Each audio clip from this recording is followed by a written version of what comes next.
Salut la résistance, j'espère que vous allez bien. Moi perso j'ai la méga forme. Là les sujets de vidéos qui vont arriver vont être vraiment cool, ok, vraiment top. C'est vous-même, la résistance, qui m'avez envoyé les sujets de vidéos à traiter. Et donc du coup dans cette vidéo on va traiter un sujet extrêmement pertinent, d'accord, qu'un résistant m'a envoyé. Ken, je te fais une très grosse dédicace. Je te remercie beaucoup. Le sujet de cette vidéo va être extrêmement pertinent et je suis sûr que pour la plupart, ça va vous parler. Si vous aussi, vous souhaitez m'envoyer les sujets de vidéos que vous voulez que je traite, vous avez le contact par mail. Comme je vous l'ai dit, vous téléchargez l'ebook dans la description et derrière, vous pouvez me contacter par mail pour vos questions. Voilà, j'ai à peu près 2-3 résistants qui me contactent par mail tous les 2-3 jours. Donc, c'est un petit peu plus long pour faire les réponses de qualité. Mais ne vous en faites pas, je vois tous vos messages et je vous remercie infiniment du fond du cœur de votre engagement. Dans cette vidéo, on va parler d'un sujet extrêmement pertinent. Que faire après le post-effondrement? C'est-à-dire que l'effondrement est arrivé. Maintenant, qu'est-ce qu'on fait? Je dis effondrement et vous allez voir que ça va être un sujet de vidéo à venir très croustillant. Je vais répondre à un commentaire d'une personne qui s'est un peu perdue sur YouTube. Dans cette vidéo-là, on va parler post-effondrement. Qu'est-ce qu'on fait? Alors, je vais être général. Pourquoi? Parce qu'il y a plusieurs effondrements selon moi. Il y a le nucléaire, la guerre civile, même la guerre de manière générale. Il y a épidémique, catastrophes naturelles, etc., etc. Donc là, dans cette vidéo, on va parler effondrement de manière générale. Une fois que le chaos, la crise est arrivée, qu'est-ce qu'on fait maintenant? Comment est-ce qu'on vit? D'accord? Je pense que c'est le sujet que vous voulez que je traite. Ken, j'espère avoir bien compris le sujet. Qu'est-ce qu'on fait une fois que l'effondrement est terminé? Donc, de manière générale, ok? Parce que si c'est du nucléaire, ça va pas être pareil que si c'est catastrophe naturelle, que si c'est guerre civile, que si c'est épidémique, peu importe. Et je vous invite à vous me donner votre retour dans les commentaires, qu'est-ce que vous feriez, ça m'intéresse énormément et derrière ça pourra même décliner sur d'autres sujets de vidéos. L'effondrement est là, le chaos est là et vous faites partie des résistants qui ont survécu parce que vous êtes des gens qui sont préparés et des gens qui savent se sortir les doigts du cul par rapport à la plupart de la population française, malheureusement. Heureusement pour nous. Donc l'effondrement est là. Maintenant, comment est-ce que je vois les choses? Eh bien, je vais vous dire très rapidement, ok?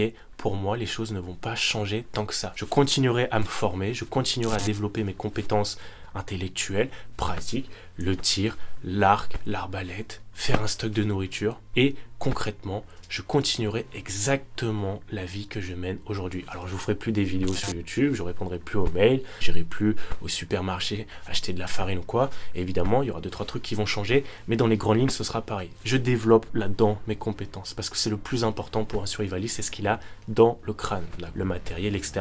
On ne pourra plus acheter sur Internet, sur Amazon, du matos. Le seul truc qui va rester, c'est là-dedans, dans le cerveau. Donc, je continue à développer mes compétences via la lecture, hein, j'ai un petit stock de livres, via les formations, et voilà ce que je ferai. Je montrerai une tribu, hein, on va appeler ça une tribu, d'accord, ça va en faire rire certains, mais quand vous allez voir la conclusion que je vais faire à la fin, en fait, c'est pas si déconnant que ça. Une tribu de guerriers. Pourquoi? Parce que quand il n'y a plus d'État, quand il n'y a plus Macron, quand il n'y a plus la police, quand il n'y a plus les aides sociales pour nous aider, on se démerde, d'accord? Si un mec convoite vos ressources, et ben derrière, il faut être en mesure de pouvoir les protéger. Donc, la meilleure attaque, c'est la défense. Une tribu de guerriers qui savent manier les armes, qui ont un petit peu de connaissances dans le cerveau, et ben, je monte un groupe de personnes triées sur le volet, parce qu'à côté, il y aura la famille, hein, d'accord? On ne sera pas tout seul. Pour les gens qui seront tout seuls, ce sera un petit peu différent, mais dans les grandes lignes, on restera dans la même directive. Je monte une tribu de résistants, d'accord? De combattants, de mecs qui savent se sortir les doigts du cul, et voilà. On continue notre préparation. Ça va vous étonner, mais la préparation, même après le post-effondrement, ça continue, d'accord? On n'est jamais préparé. On n'est jamais au top niveau. À tout moment, on peut redescendre. À tout moment, notre stock, peu importe, peut cramer, on peut perdre... Voilà, tout peut arriver. Donc la préparation est constante. C'est comme la fourmi, ok? Elle se prépare pour l'hiver. L'hiver, elle se repose un peu, mais après, elle enchaîne, elle enchaîne, elle enchaîne. Voilà. J'adore cette fable, hein, c'est ma préférée, mais c'est la réalité. Donc je continue à me préparer, je continue à vivre exactement, en quelque sorte, la vie que je mène aujourd'hui. Voilà. À côté, bah là derrière le mur, c'est la forêt, hein, je suis dans la forêt, ok, et je continue de vivre ma vie exactement comme je le fais aujourd'hui. Comme la plupart d'entre vous, eh ben, on est des gens qui ont grandi dans la forêt, ok, et qui savent se sortir les doigts du cul, qui savent se démerder par eux-mêmes. Voilà, donc je continue ma préparation, je monte une tribu de guerriers et je vis, d'accord? C'est même plus de la survie, c'est juste vivre. Moi, la vie, je la conçois comme ça. Et des gens, ça va les étonner, d'accord? Mais vous allez voir la conclusion, Pourquoi je dis tout ça? Maintenant, comme j'ai dit, il n'y aura plus d'État, il n'y aura plus de police, il n'y aura plus d'armée, d'accord? Il y aura des milices, hein, peut-être éventuellement, mais ce sera chacun pour soi, d'accord? Ce sera la loi du plus fort. Il n'y aura plus personne pour dire que ça c'est interdit, ça c'est autorisé, excès de vitesse, une amende, tout ça c'est fini, d'accord? On est les seuls maîtres à bord. Donc il va falloir se démerder. Et là je vais en arriver à la conclusion parce que pour moi, en fait, ce sera juste un retour de quelques milliers d'années en arrière. L'homme, ok, ça fait que depuis 30, 40, allez, 100 ans qu'il vit de cette manière-là, avec les écrans, etc.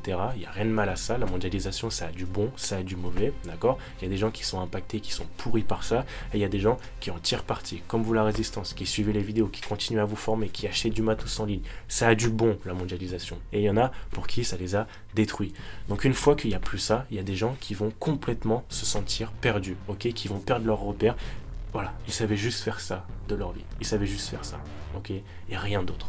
Ces gens-là, ça va être très compliqué pour eux. En revanche, les gens comme vous, les gens comme nous, ok? Eh ben, on est des poissons dans l'eau. C'est-à-dire que cet environnement-là ne nous fait pas peur. On vit dedans depuis toujours, d'accord? C'était un don, hein, moi j'appelle ça un don que la nature nous a offert, de pouvoir se démerder et de se reconnecter à l'instinct primaire, ce que j'aime appeler. D'ailleurs, ça fait référence à l'émission où les gens sont à poil et ils survivent en Amazonie pieds nus, émission à l'américaine, mais qui est pas mal. Donc voilà, typiquement les gens comme nous, on est des poissons dans l'eau, d'accord? Et on tire parti de ça à notre avantage.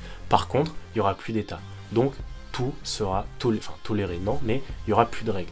C'est-à-dire que si quelqu'un convoite vos ressources, qui sont 50, que vous êtes 10, il va falloir prendre les armes. Il va falloir se démerder, faire feu. Voilà, moi, comment je vois les choses. On fera juste un retour de quelques milliers d'années en arrière, et encore milliers, c'est peut-être beaucoup. On fera juste un retour en arrière, et on revivra la vie que nos ancêtres ont menée, avant qu'il y ait toute cette mondialisation-là qui arrive. Donc pour moi, réellement, ça ne va pas changer grand-chose. Et je pense que pour la plupart d'entre vous, la seule chose qui va juste changer, c'est qu'il n'y aura plus de règles, d'accord? Il n'y aura plus de règles, c'est-à-dire qu'il faudra prendre les armes s'il faut prendre les armes, il faudra se démerder s'il faut se démerder. Donc moi, bilan, conclusion, comment je vois les choses? Je continue ma préparation intellectuelle, matérielle sera un peu plus compliqué. Je continue mon stock, etc. Mes compétences, comme je l'ai dit. Je monte la tribu, hein, j'appelle ça une tribu. Quand il n'y a plus d'État, quand il n'y a plus de ville, etc., on revient en mode tribal, en mode sectaire, d'accord? Vous êtes avec peut-être vos voisins, vos collègues, et vous êtes une communauté. Et il y aura une autre communauté à quelques dizaines de kilomètres, quelques kilomètres même, qui voudra prendre ce que vous avez, et donc il va falloir se défendre. Pour moi, c'est comme ça que je vois qu'est-ce qui se passe après post-effondrement. Je continue à vivre, et j'appelle même pas ça survivre, parce que pour moi, c'est vivre, ok, de cette manière-là. Alors peut-être que c'est un peu cruel de dire que il faut prendre les armes, se défendre. Il y a des pays, la résistance, qui vivent comme ça tous les jours. On va appeler ça de la survie, nous, dans notre monde où on est au chaud, etc. Mais pour les gens, c'est juste vivre. Et donc, typiquement, moi, c'est comme ça que je vois les choses. En parlant, de manière générale, d'un effondrement global. Ok, l'Ukraine, eux, vivent exactement comme ça. Les pays du Moyen-Orient actuellement vivent exactement comme ça. En Afrique, c'est des gens en fait qui survivent, hein, on appelle ça survivre, mais en fait qui vivent tout simplement la vie que nos ancêtres menaient. Voilà la résistance. Peut-être que cette vidéo était un petit peu courte. J'espère qu'elle vous a parlé. J'espère que pour vous, vous vous êtes identifié dans ce que j'ai dit. Et j'ai vraiment envie d'entendre vos retours dans les commentaires. Pour moi, il n'y a pas grand-chose qui va changer, à quelque chose près, mais je ne changerai pas grand-chose à comment je vis aujourd'hui. Voilà. Je vous souhaite une très bonne journée et je vous dis à très bientôt. Ciao.